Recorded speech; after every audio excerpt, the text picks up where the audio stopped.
And it was roughly here I heard the loud music come on. And I looked in my mirror, and this is when the car arrived, and it was just backing off and driving at me and backing off and driving at me. Pulled over exactly where we are now, and I said to Debbie, "What's this guy's problem?" And as I parked up here, they passed me. I could just see his mouth going on, and obviously he was saying something. And then it stopped, like he realised, oh, that's the police. Because I'm dressed as exactly the same then as I am now. He moved off, and I decided to follow him. I stayed a distance off him, but at that point, all he'd done is play loud music, so it's just a vibe that I got from the car. But then he started to get more ground on us.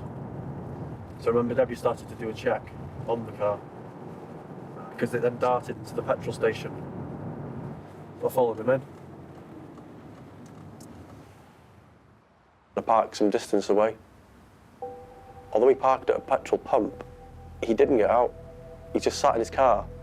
While Debbie was still doing her checks, I remember setting off around the back of the car. I drove around to the front of his vehicle, and as I stopped in front of him to stop him driving away, I saw him straight away reaching with his left arm, trying to get reverse. I got out of my car. I was wearing a police vest. I had my taser, my radio, my spray, everything was on show. So I shouted, "Stop, police," and I believe he hit me with the car.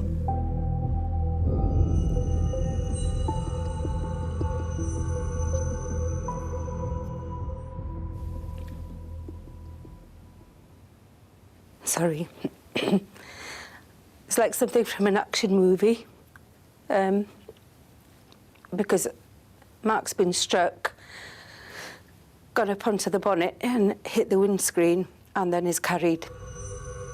There was a pause before he drove at Mark. Now that's all you need to think, what am I going to do here to get away?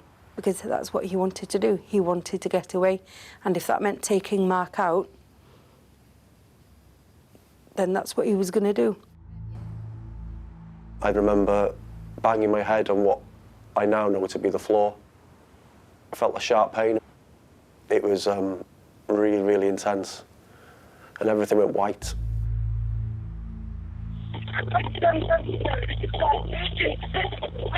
Please walk that vehicle. All thank God the officers gone over the road. My colleague's just been struck by that vehicle. As I came round the pump, I saw Mark lying on the concrete, a couple of pumps away.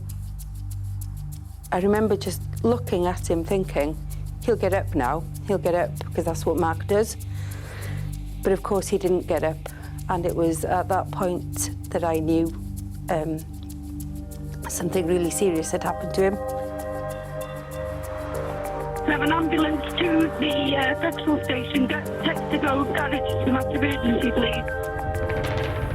Mark's on the floor, and he's lifeless.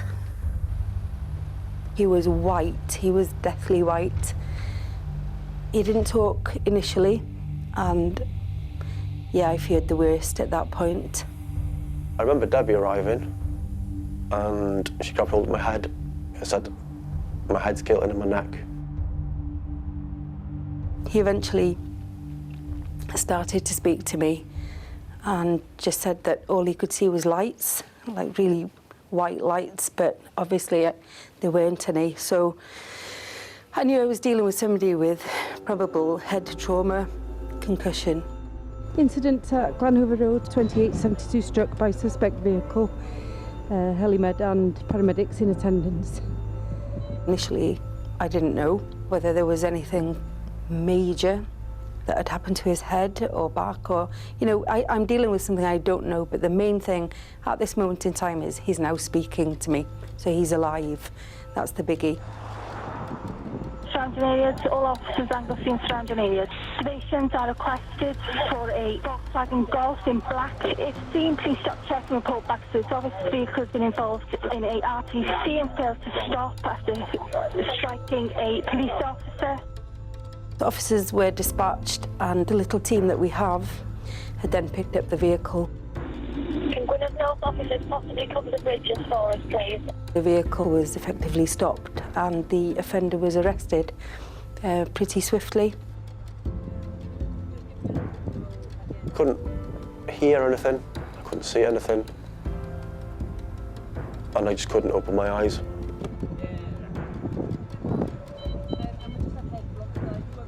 And they popped me into an ambulance, and off I went to hospital.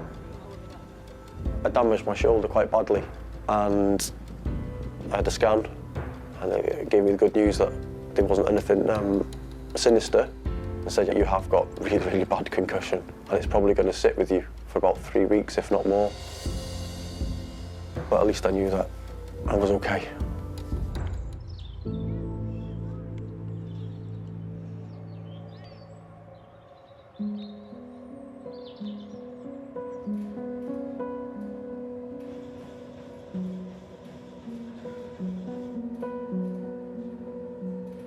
On a regular basis, I get patients in here that have been rammed, or they've been thrown onto a bonnet, or they've been dragged along by a car door. They've held onto the wing mirror while someone's tried to move off at the same time.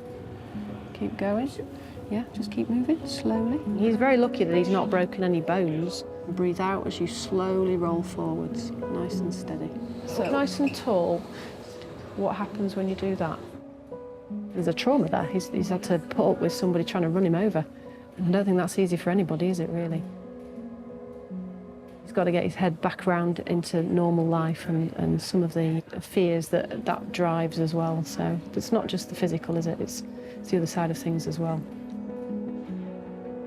Basically, what I'm hoping to achieve is better mobility, less pain. I've been office-bound, which isn't me, and I struggle with. So I'm hoping to finish the next couple of weeks on a high and be able to go back out policing on the street, where I should be, really. You know, if somebody tries to run you over, that's going to make a big impression on you, isn't it? If someone points a gun at your head, you know, how's that going to drive you for the rest of your life? Do you ever get that out of your head? I doubt it, but you learn to manage it better. And these people are pretty strong characters.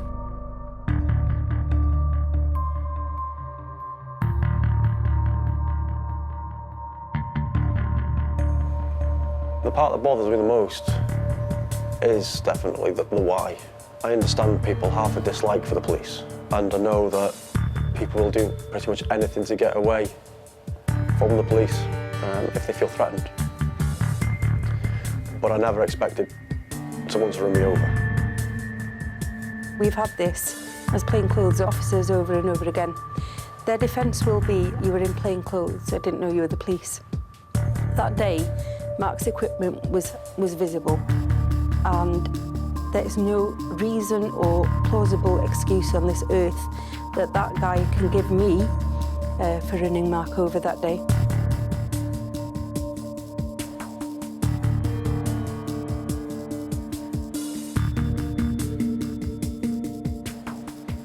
Why didn't he stop afterwards? His windscreen was completely shattered. He couldn't see where he was going. He didn't stop. He didn't get out to ask if I was okay, because he didn't care. And it's not okay to just run over the police who are doing their job. Our role is to protect the public, but it would be nice if we felt protected ourselves.